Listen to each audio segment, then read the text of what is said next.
le Seigneur est vraiment proche. Et le Saint-Esprit veut nous communiquer la nécessité de changer de mentalité, de construire en nos cœurs une mentalité de vainqueurs et de soldats de l'armée des derniers temps. Ceci est très très important. Alors il y a un temps pour tout, merci. Il y a un temps pour tout. Il y a un temps pour l'onction. Il y a un temps pour la guérison. Il y a un temps pour le sacrifice. Il y a un temps pour la prière. Et il y a un temps pour l'enseignement. L'enseignement, c'est ce qui va vous permettre de prendre conscience des choses, de la vérité et de la situation et de la saison dans laquelle nous sommes. Vous savez, l'Église avance par le miracle des saisons de Dieu. Il y a un temps pour toute chose, nous dit l'Ecclésiaste. Pourquoi ? Parce qu'il y a des saisons dans nos vies. Il y a des étapes. Il y a des moments où Dieu nous fait apprendre quelque chose, nous fait prendre conscience de quelque chose, nous instruit afin que nous allions plus loin. Il y a des saisons dans notre vie où Dieu fait tomber des chaînes, où Dieu nous demande des sacrifices particuliers. Il y a différentes opérations du Saint-Esprit qui se font toujours selon la saison de Dieu. N'oubliez jamais cela. Le ministère du Saint-Esprit est de travailler dans la saison de Dieu. La saison de Dieu est différente et particulière pour chacun d'entre nous. Mais il faut savoir que globalement, nous devons marcher au rythme de la saison de l'Église. C'est-à-dire que Dieu nous place dans une église locale, sachant très bien quelles seront les étapes et les saisons de notre vie, et sachant les saisons et les étapes de la vie de l'Église. C'est ainsi que nous entrons dans un programme et que nous allons marcher au rythme de la saison de l'Église locale dans laquelle nous sommes. Et nous allons réussir parce que Dieu a déjà orchestré la possibilité de notre vie, de nos saisons, de pouvoir marcher au rythme de la saison de l'Église. C'est ainsi qu'il y en a qui doivent quitter certaines églises et aller dans d'autres églises, parce que le rythme des saisons de leur vie ne correspond plus au rythme de la saison de l'église locale. Ils ont peut-être déjà dépassé ce que Dieu veut enseigner à l'église locale. Dieu leur a déjà enseigné des choses que l'église locale n'a pas encore intégrées. C'est ainsi qu'il faut vraiment prier et savoir où est notre place. Je crois dans les transferts spirituels. Je crois dans les transferts voulus par la main de Dieu. Je ne crois pas dans les transferts charnels. Vous savez, ces gens qui changent constamment d'église. Il y a des chrétiens qui ont la maladie de la bougeotte. Bouger, bouger. Ils veulent constamment changer d'endroit. Ils ne sont jamais satisfaits. Et ils n'acceptent jamais d'être remis en question et de mourir à eux-mêmes. C'est ainsi quand ils arrivent dans une église où Dieu commence à travailler avec eux, à mettre des saisons dans leur vie pour les rendre meilleurs, ils fuient. il ne faut pas aller d'église en église. Il ne faut pas fuir ses responsabilités. Il faut savoir que si vous avez prié, que Dieu vous a mis quelque part, c'est que vous avez un rôle à jouer et que vous devez comprendre comment l'Église évolue afin d'entrer dans le rythme de l'Église et de laisser Dieu travailler dans votre propre saison. Il est déplorable de voir que parfois, certains chrétiens vont très vite avec Dieu et que le lieu où ils sont n'est plus adapté à leur croissance spirituelle. C'est pourquoi, je veux le dire haut et fort, aujourd'hui, il y a beaucoup de catholiques qui ont vu des saisons dans leur vie où Dieu leur a appris beaucoup de choses, les a fait évoluer. S'ils restent dans l'Église catholique, alors ils vont régresser. Parce que leur niveau de compréhension, leur niveau d'expérience avec Dieu est supérieur, est devenu supérieur au niveau de l'Église dans laquelle ils se trouvent, Ils pensent qu'ils vont pouvoir changer l'Église, mais ils se trompent. On ne peut pas changer le rythme de la saison d'une Église. C'est Dieu qui le fait. Certains ont la prétention, en tant que catholiques, de vouloir changer le cours des choses dans leur paroisse. Ils ont découvert que la maman de Jésus était pécheresse. Ils ont découvert que quand Jésus est mort, il a aussi versé son sang pour sa maman.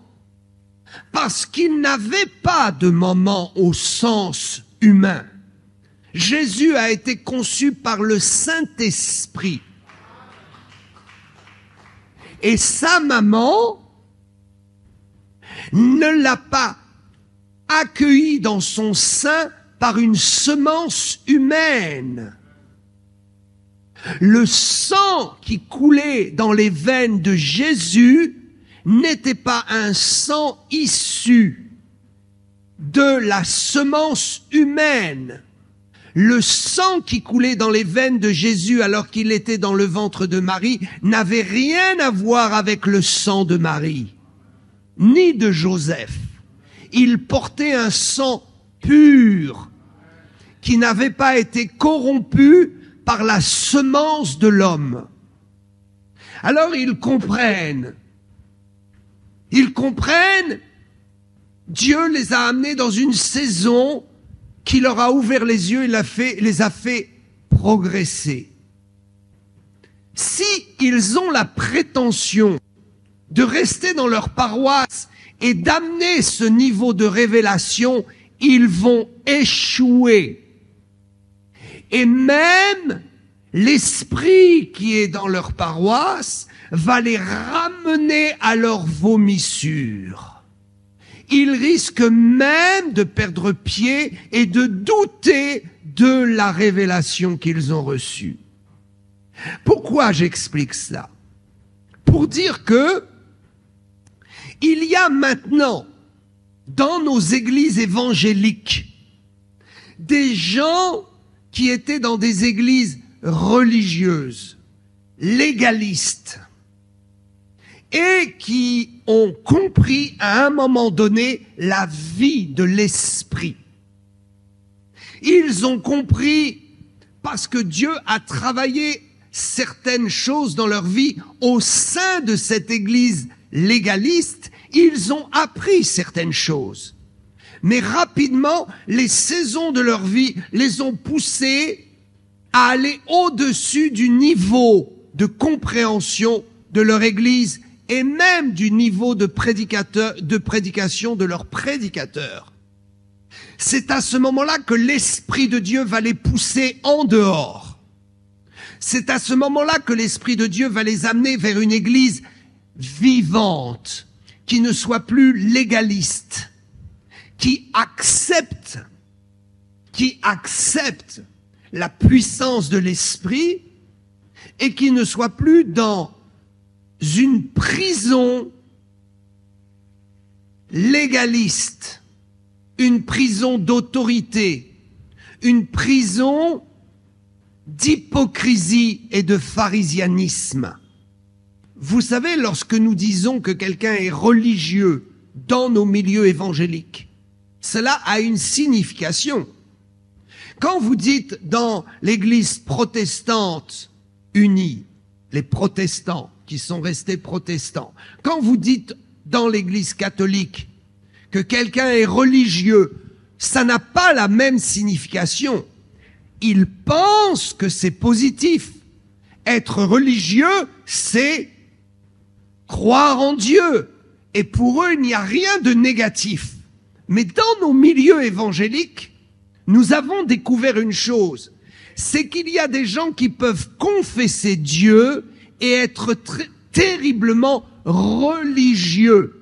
Ils peuvent être religieux au point de ne même pas être nés de nouveau et de ne même pas être sauvés, parce que leur style de vie est un style de vie légaliste.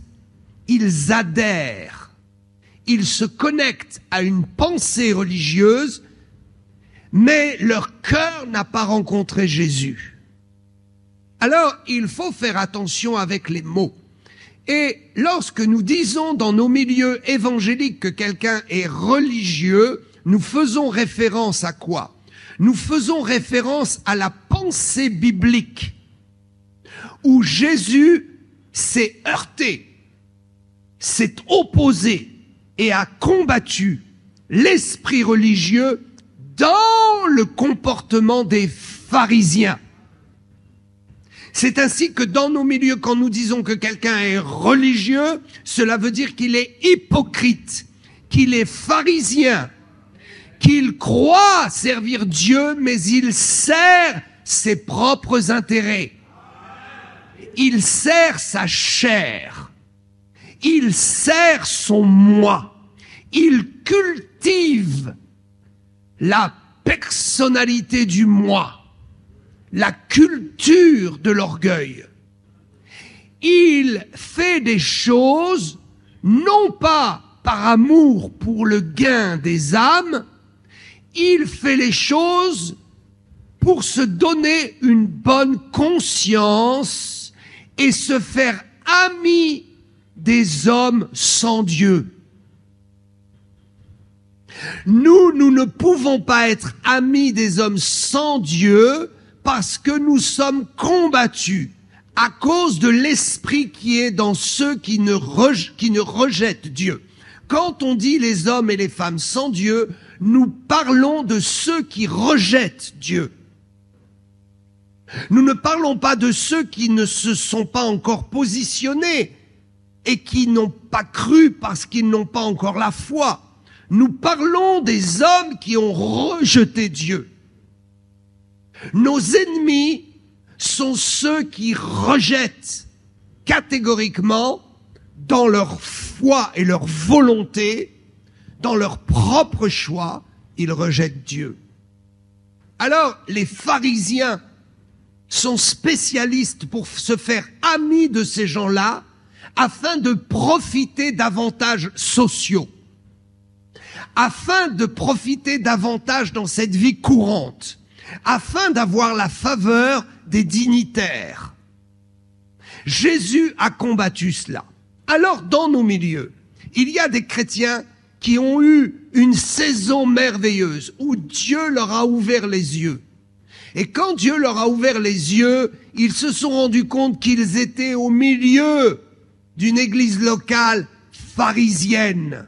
Ils se sont rendus compte que leur pasteur est pharisien.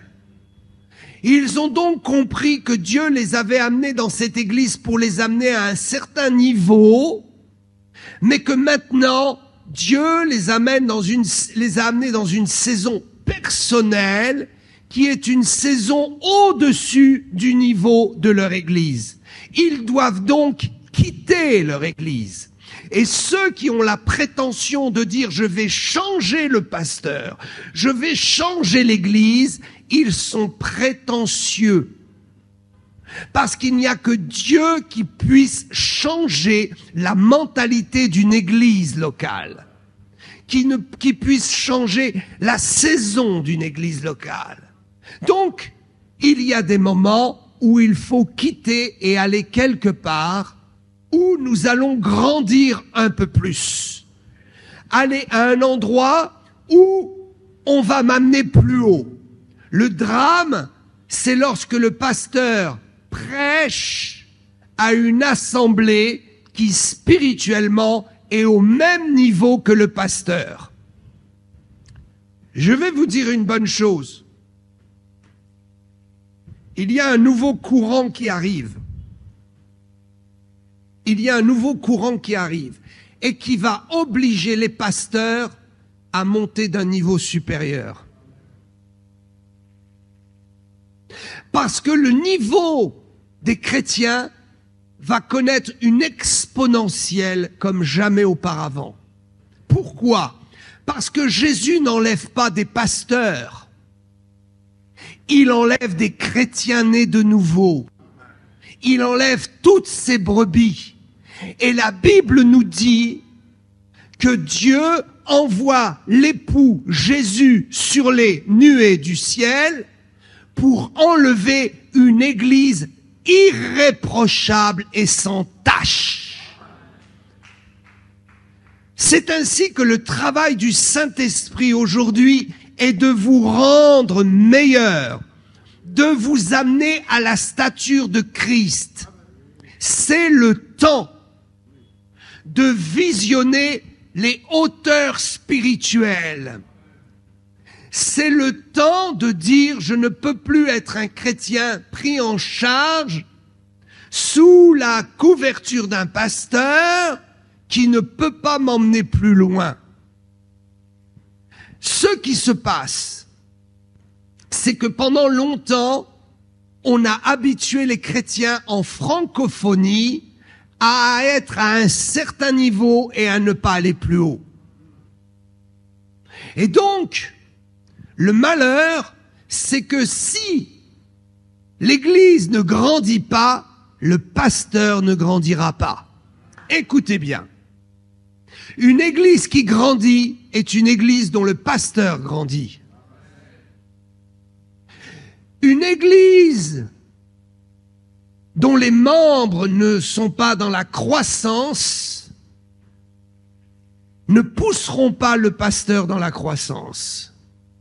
Nous sommes unis et liés ensemble par cette nécessité, tous, de visionner la stature de Christ.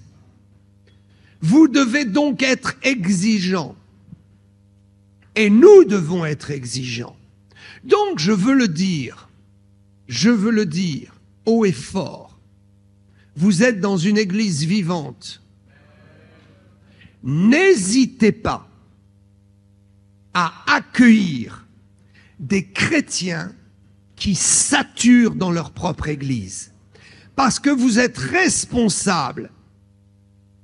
S'ils ne peuvent plus grandir, dites-leur que vous connaissez un endroit où ils peuvent grandir. Ne soyez pas culpabilisés avec cela. Ne soyez pas culpabilisés. Et grandissez vous-même afin que Dieu amène cette Église dans de nouvelles saisons. Il y a une saison dans laquelle, une saison de révélation, dans laquelle Dieu veut amener cette Église.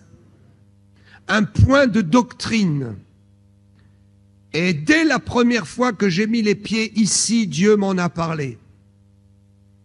Alors en homme sage, j'ai prié et je continue à prier. Parce qu'il n'y a que Dieu qui peut emmener une église à un niveau supérieur. Il n'y a que Dieu qui puisse emmener une église à une compréhension doctrinale supérieure. Il faut donc que ce soit le temps de Dieu et la volonté de Dieu.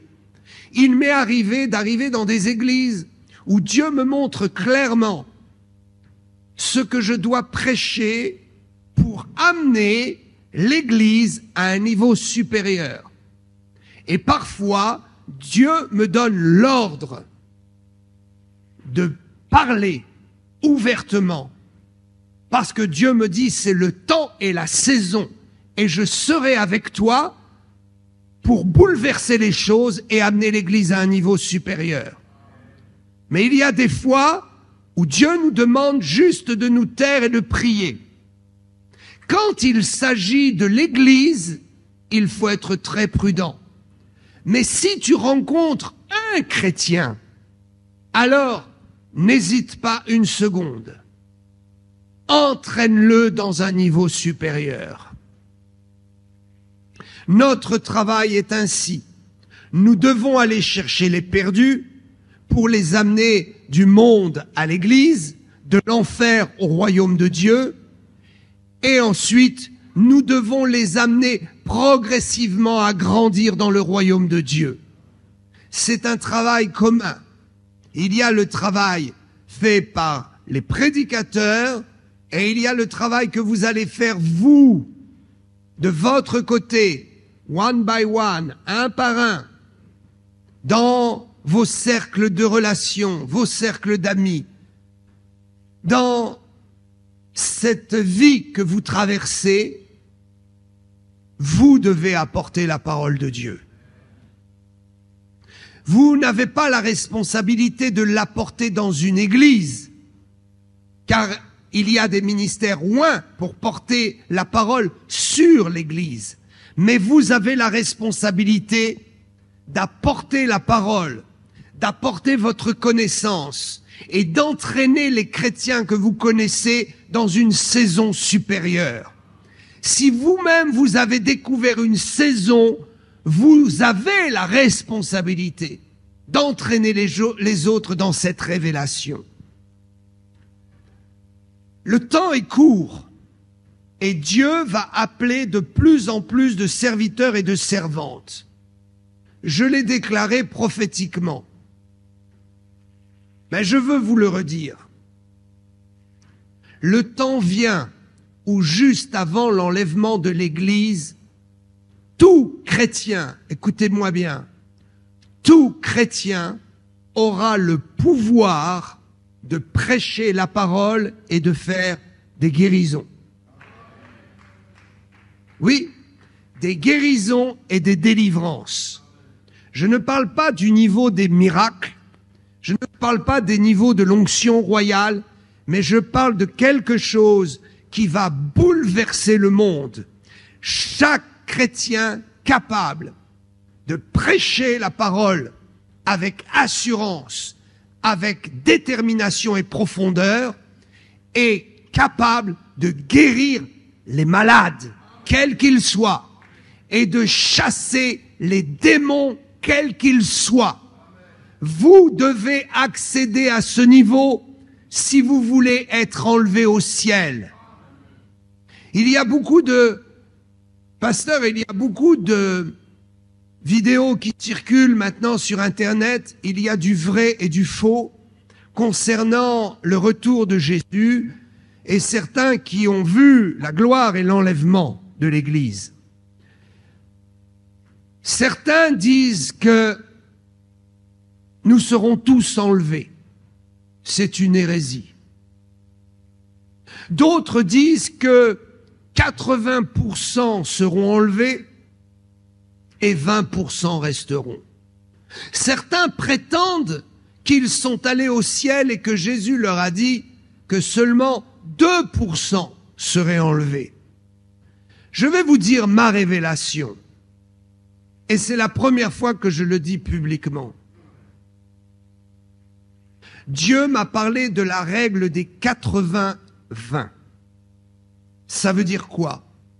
Ça veut dire que selon la révélation que j'ai, selon ce que je suis convaincu, dont je suis convaincu, c'est que 80% de l'Église ne sera pas enlevée et que 20% seront enlevés. Je vous conseille d'être de ces 20%.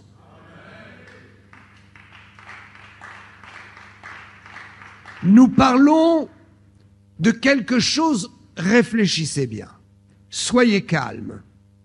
Nous parlons ici d'un pourcentage et j'ose donner un pourcentage, je me risque à le faire parce que j'en ai la telle conviction. Cette conviction que tous ne seront pas enlevés, je l'ai depuis que je me suis converti il y a 49 ans. Mais aujourd'hui, la précision est plus forte.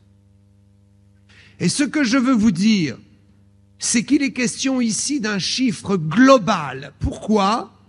Parce que Dieu n'enlèvera pas les églises uniquement de Kinshasa, il n'enlèvera pas uniquement les églises de la Corée du Sud, il n'enlèvera pas uniquement les églises de Paris, il enlève les églises sur l'ensemble du monde et de la planète.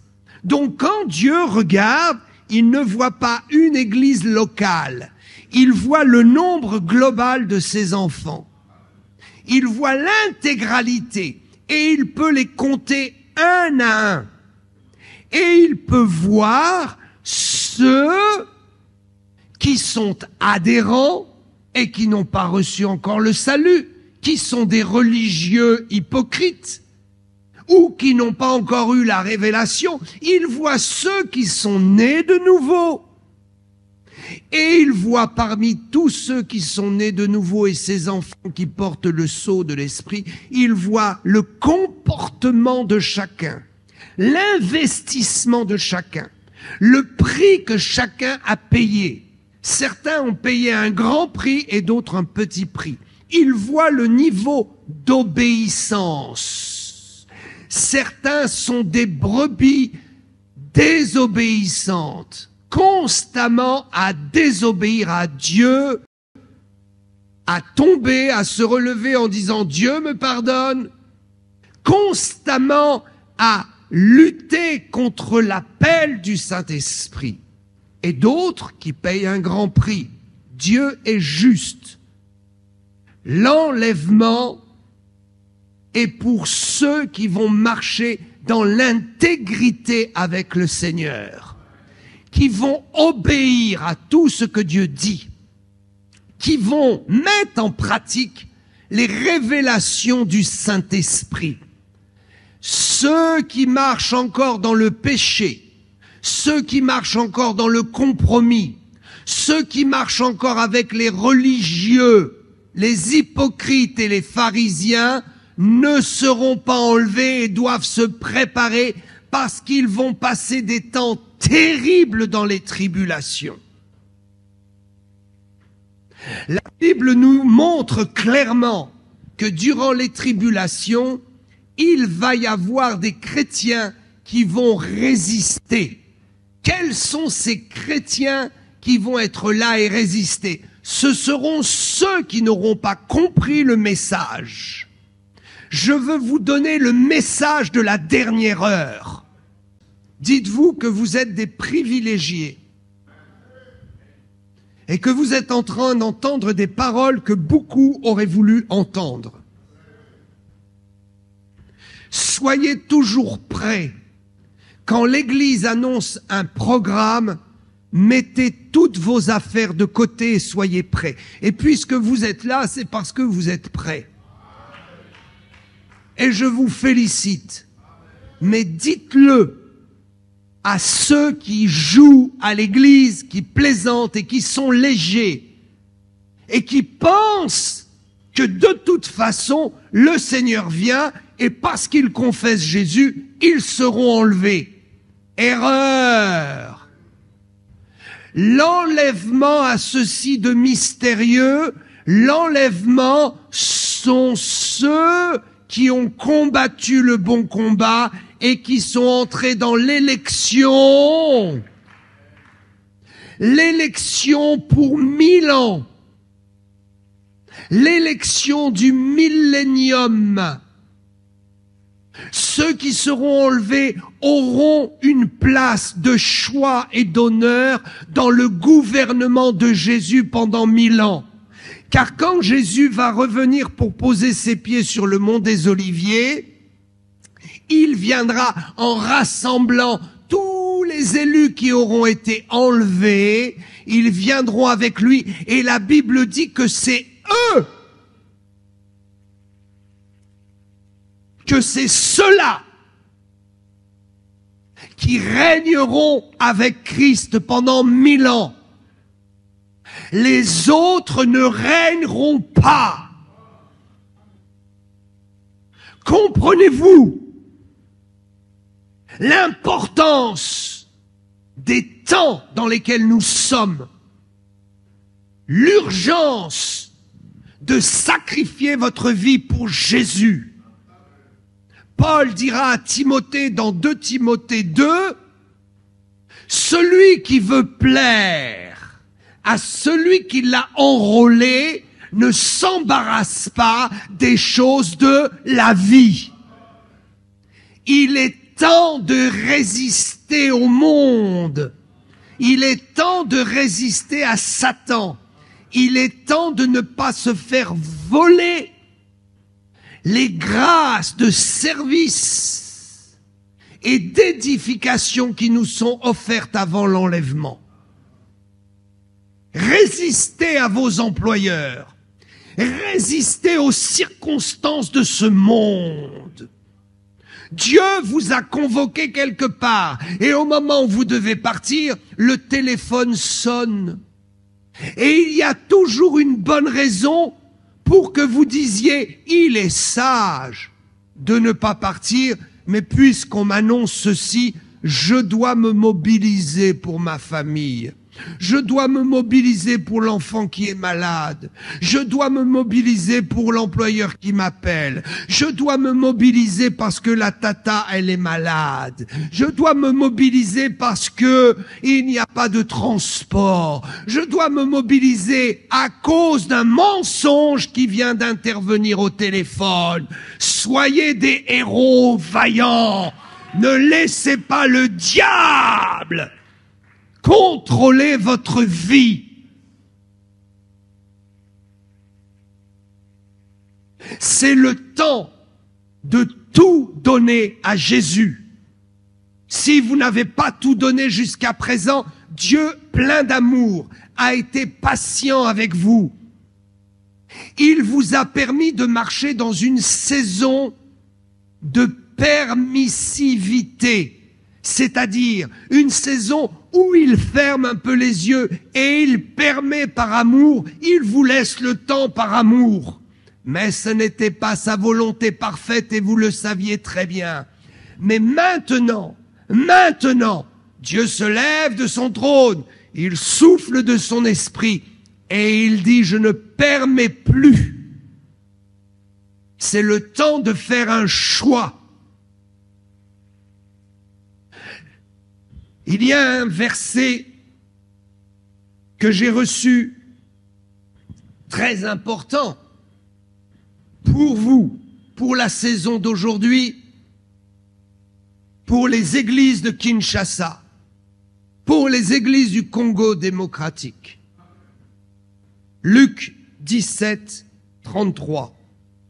Celui qui cherchera à sauver sa vie la perdra. Et celui qui la perdra, la retrouvera. Des temps compliqués et difficiles arrivent. Ne vous laissez pas impressionner par le diable. Ne prenez pas les solutions de ce monde. Ces solutions vous feront perdre votre candidature pour l'enlèvement. C'est le temps de tout donner à Christ, et de perdre sa vie, de sacrifier sa vie. Il faut comprendre que c'est l'heure du sacrifice et de l'autel.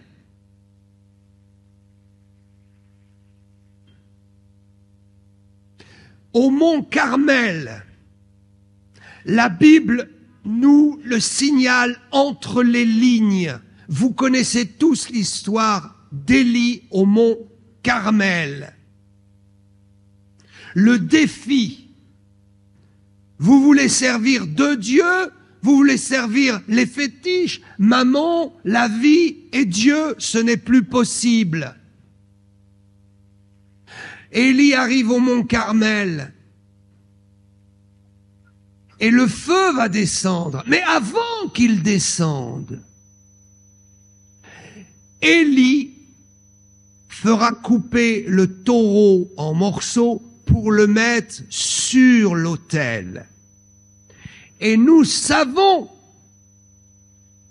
et nous comprenons que Dieu ne pouvait pas faire descendre le feu tant que le dernier morceau du taureau n'était pas mis sur l'autel.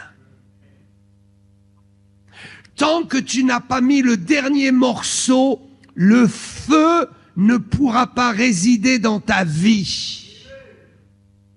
Je peux allumer un feu, mais tu peux très vite l'éteindre.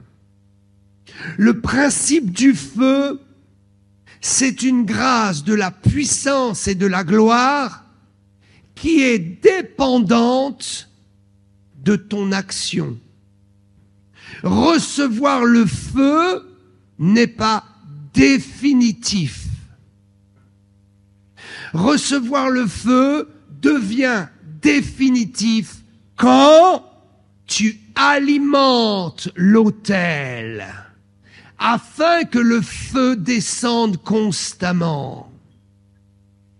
Quand tu alimentes les branches du chandelier dans le lieu saint et tu mets l'huile afin que le feu brûle toujours. Two things, deux choses. Le feu se nourrit du sacrifice et le feu se nourrit de l'onction que tu dégages. Il n'y a pas de feu sans onction. Il peut y avoir des dons spirituels sans onction. Écoutez bien. Tu peux manifester un don spirituel sans manifester l'onction.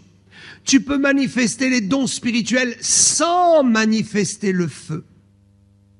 Mais pour le feu, il faut obligatoirement l'onction. Tu peux même exercer un don spirituel sans le sacrifice. J'ai vu des chrétiens prophétiser et avoir une vie minable, remplie de péché, une odeur de boue. J'ai découvert avec stupéfaction certains prophétisaient avec une justesse extraordinaire, et quand nous découvrons leur vie, ce n'est que tristesse, abomination, scandale, péché, adultère, pornographie, alcoolisme. J'ai même vu un homme qui a été associé au réveil il y a bien longtemps, au Gabon. Vous savez, ça va faire l'année prochaine 5 décennies que je marche avec Jésus. 5 décennies où j'ai toujours été très partant pour la mission. J'ai vu tellement d'églises, j'ai croisé tellement de pasteurs, tellement d'hommes de Dieu oints et d'autres qui n'étaient pas oints. J'ai vu tellement de choses. Et j'ai croisé un homme qui a participé au réveil du Gabon, qui était un blanc, qui venait de la région où j'habite, et qui avait reçu son onction directement du père du réveil des assemblées de Dieu, j'ai nommé Douglas Scott. J'ai vu la fin de sa vie misérable. Je tairai son nom. il a fini dans la pédophilie. Et alors même qu'il commettait des actes pédophiles, il guérissait des gens. Mais juste 3 ans avant de mourir, Dieu a brûlé le don en lui. Et il n'était même plus capable de guérir un petit mot de tête. Il n'était même plus capable de prier pour lui afin d'être guéri personnellement.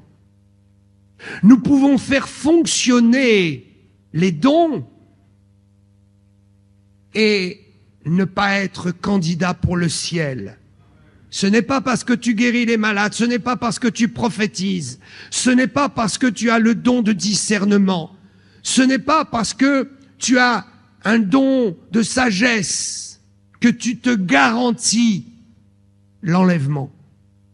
C'est simplement de voir dans ta vie le sacrifice et de sentir que le feu approuve le sacrifice. Le bonheur de détruire ce qui est la cause de ta chute. Perdre ta vie, c'est perdre ce qui est misérable pour acquérir ce qui est glorieux. Ne t'accroche pas, cesse de t'accrocher à ta vie, à ton travail, à ta réussite. Je dirais même à ton couple. Visionne de perdre pour gagner. Accepte de séparer la chair pour gagner. Et si tu dois être appelé à servir Dieu, mets le service de Dieu avant ta vie personnelle. On a toujours cru, et je me suis toujours battu contre cela, on a toujours cru que Dieu d'abord, la famille ensuite et le ministère en troisième. C'est un mensonge diabolique. Tu ne peux pas dire mettre Dieu en premier et mettre son service en troisième. Tu ne peux pas dire servir Dieu, aimer Dieu, mettre Dieu en premier et arranger ta vie quand il s'agit de le servir et prioriser ta vie et ton couple et ta famille au détriment du service de Dieu. Je crois qu'il y a des moments de repos. Mais si tu es dans l'onction, et je te souhaite d'être dans l'onction comme moi, et je crois peut-être tu l'es, je peux te dire que je ne fatigue pas et que je n'ai pas besoin de vacances pour régénérer mes batteries. Sous l'onction, je suis en permanence branché à l'énergie divine.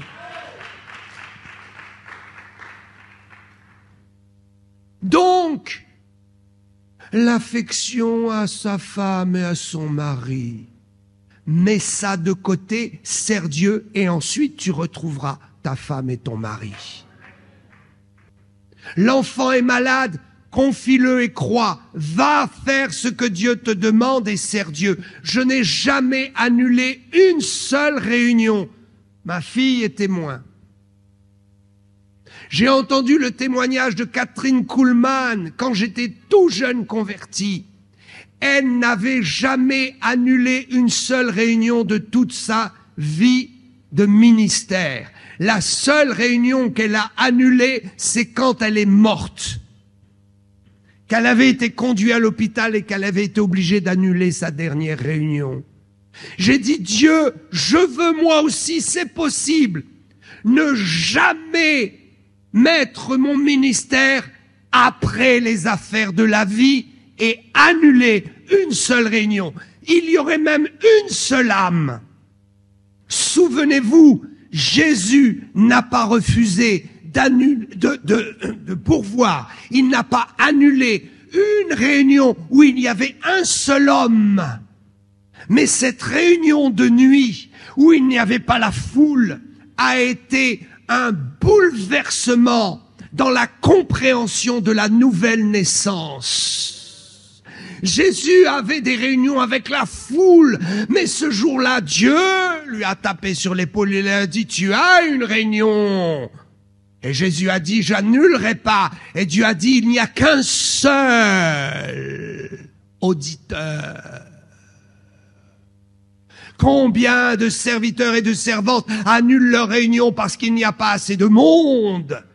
Qu'avons-nous à faire du monde? Le monde est rejeté. Jésus est allé et il a eu un face-à-face avec Nicodème.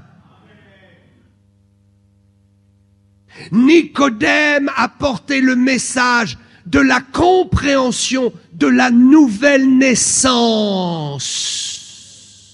Aurions-nous eu cette compréhension si Jésus avait dit « Moi je prêche à la foule, il n'y a qu'un seul auditeur, j'annule ma réunion, je vais me coucher. » Oh, quelle belle journée pour aller se coucher. Quelle belle nuit étoilée pour aller se coucher et dormir dans le sommeil de la mort. Moïse a délaissé sa famille pour mettre en priorité son ministère. Vous pourrez relire dans le livre de l'Exode. Moïse a confié sa femme et ses 2 enfants pour aller se recueillir avec Dieu et servir Dieu. Il n'a pas eu peur de les confier. Certains disaient, certainement, c'est un mauvais homme, il abandonne sa famille. Non, il avait juste confiance qu'il mettait sa famille entre les mains de Dieu pour faire son sacerdoce et revenir trouver sa famille. Les 2 seuls dans le partage de la terre d'Israël, qui n'avaient pas normalement de droit à avoir un bout de terrain, ont été les 2 fils de Moïse qui ont fait exception et qui ont eu une part de la terre promise. Le retour du sacrifice. Si je laisse ma famille pour aller prêcher l'évangile, Dieu s'occupe de ma famille. Et ils hériteront le salaire de mon sacrifice et de mon sacerdoce. Ne croyez pas ce qu'on vous dit. La Bible dit, celui qui veut gagner sa vie la perdra.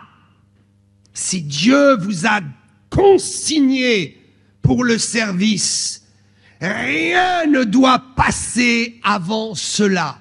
Faites confiance à Dieu. Ce sont des hypocrites religieux qui nous ont mis dans la tête Dieu, la famille et le service. Dieu, la famille et le ministère. Ce sont des hérésies diaboliques. Vous savez pourquoi et d'où vient cette hérésie diabolique qui n'a rien de fondement structuraire biblique? C'est l'incrédulité. Croire que j'ai besoin de me reposer. Croire que si je ne suis pas à côté de ma famille, il va y avoir un problème. Ne pas croire que Dieu s'en occupe. Ne pas croire que lorsque nous sommes sous l'onction et que nous servons Dieu, des myriades d'anges sont envoyés comme des soldats auprès de nos bien-aimés. La Bible dit, laisse les morts enterrer les morts. Combien de fois je me suis retrouvé dans des programmes seul à prêcher parce que ceux qui devaient prêcher avec moi à tête de l'affiche étaient à l'enterrement. Le diable s'était bien précipité pour faire venir la mort 1 semaine avant le programme. Et il y a la coutume, et il y a, n'est-ce pas, le politiquement correct de cette société. Il y a des coutumes africaines qu'il faut briser, je vous le dis, qu'il faut mettre sur l'autel. Nous voulons amener les morts à la vie, et si nous devons laisser un mort être enterré sans nous, eh bien, nous amènerons les gens à la vie et nous servirons Dieu. Je bouscule quelque chose. Prenez ce qui vient dans votre conscience. et laissez de côté ce qui vous choque. Peut-être n'êtes pas vous prêts, peut-être n'êtes pas vous spirituellement prêts à entendre cela, mais je le dis pour ceux qui sont prêts. Il y a parfois des arrangements possibles. On peut avoir autorité sur les choses de la vie. On peut même décaler le jour de l'enterrement. Nous avons une autorité. Parce que je suis prince de vie, parce que je suis représentant de Dieu sur cette terre, parce que je suis ambassadeur du monde de l'esprit. Il y a des choses qui peuvent être différées. Le diable travaille toujours dans l'urgence.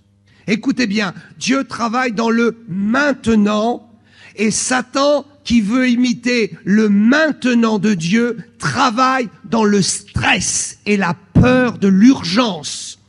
Je vois Satan souvent arriver dans la bouche de certains avec des urgences. Oh, c'est urgent, c'est urgent, c'est urgent. La Bible dit, la précipitation, c'est la ruine. Le livre des Proverbes dit, la précipitation, c'est la ruine.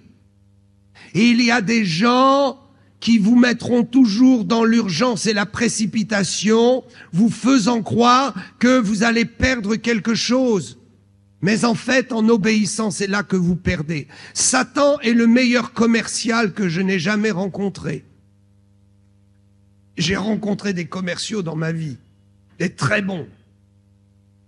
Des gens qui vendaient des choses à vous faire tourner la tête à des millions de dollars. Des gens excellents. Des gens intelligents, des très très bons commerciaux. Ils vous vendent ce que vous n'avez pas besoin et ils vous font croire que ce qu'ils vous vendent, ils sont les seuls à le détenir et que si vous n'achetez pas, vous allez perdre quelque chose. Mais je n'ai jamais vu un vendeur comme Satan, aussi talentueux. Il vient et c'est maintenant et tout de suite. Si tu ne signes pas, tu vas perdre quelque chose. Je me souviens de ce chrétien, un commercial avait frappé à sa porte, et il était ancien dans mon église, et le gars commence à faire ses arguments pour vendre des panneaux solaires, avec tous les arguments. Et le bon de commande et le stylo, il faut signer. Pendant 3 heures, il l'a épuisé. J'ai dit, mais mon fils, avec les enseignements que je te donne, comment tu ne l'as pas mis dehors avant? Comment tu ne l'as pas mis à la porte? On ne force pas les gens. On ne force pas la main du chrétien. Non, non, non. Ne vous laissez pas forcer la main. C'est vous qui êtes maître de votre vie et de votre destinée. C'est vous qui êtes maître des circonstances. Et il a signé 35 000 € à crédit. Il m'a avoué, je ne savais rien, mais j'avais vu que quelque chose n'allait pas. Le mois qui a suivi, il n'a pas donné sa dîme. J'ai été le voir, j'ai dit, c'est curieux, toi tu es généreux, tu n'as rien donné. Ah non, papa, il faut que je t'explique. Ah, je me suis engagé, je suis endetté. Je ne pourrais même pas donner ma dîme pendant 1 an. Je ne pourrais plus m'acheter rien pendant au moins 1 an, parce que je me suis endetté. Quand il m'a expliqué l'affaire, j'ai dit, tu t'es fait voler. Tu as payé 4 fois le prix. Je vais prier pour toi. Si tu te repens, parce que la puissance est dans ma bouche. Il dit, oui, mais papa, on ne peut plus rien faire. L'organisme de crédit a déjà signé, la banque est prévenue, ils vont commencer les travaux, et il n'y a plus de possibilité d'annuler. J'ai dit, tout est possible. J'ai prié. Et la parole est venue, va voir le maire de ton village. Ah, pourquoi? J'ai dit, la clé est là-bas. Il est vite parti voir le maire, il lui a expliqué sa situation. Le maire a dit, ah, dites-moi, faites voir le plan de votre maison, c'est la maison là-bas. Vous êtes orienté comment? Il dit nord-sud. Il dit, il place les panneaux solaires sur quel angle? Il dit, bah, il place sur le sud. Et il dit, bah, vous pouvez annuler. Parce que la loi dans ma commune interdit cela, vu que votre maison est orientée de telle façon, tout panneau solaire doit être orienté de telle façon. Le maire a fait un courrier, il a posté en recommandé, tout a été annulé.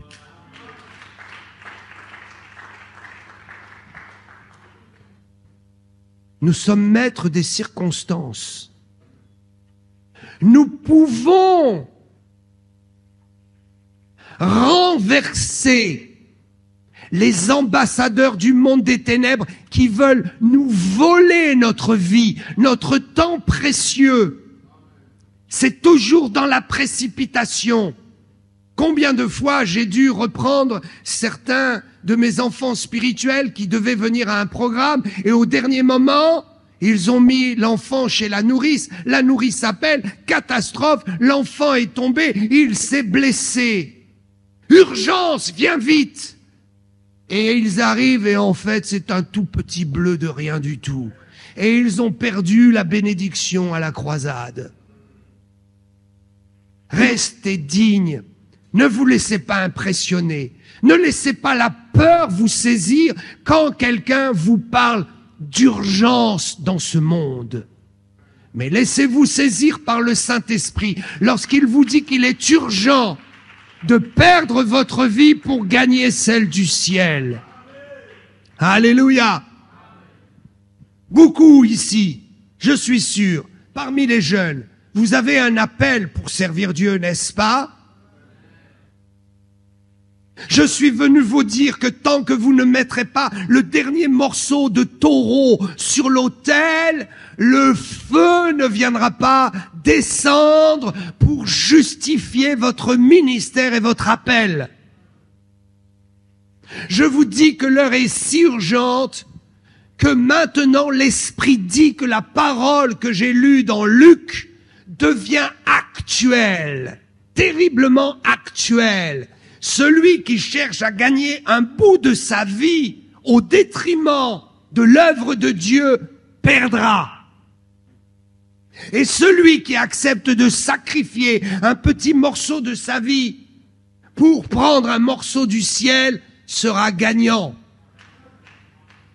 Quand il y a des programmes comme cela, vous devez vous mobiliser, vous devez mettre de votre agenda une urgence pour Dieu. Ne croyez pas que vous allez perdre de l'argent. Dieu vous redonnera au centuple la semence de notre temps. Beaucoup prêchent sur la semence financière et je déplore, là encore, une hérésie. La semence financière n'est qu'une infime partie de la semence possible de nos vies. Il y a la semence de votre temps. Il y a la semence de votre énergie. Il y a la semence de votre amour pour l'Église. Il y a la semence de paroles que vous allez donner. Il y a la semence de foi dans des actes de foi. J'ai vu les miracles financiers arriver dans ma vie en grand nombre quand j'ai compris que les actes de foi pour le ciel ouvrent le trésor du ciel.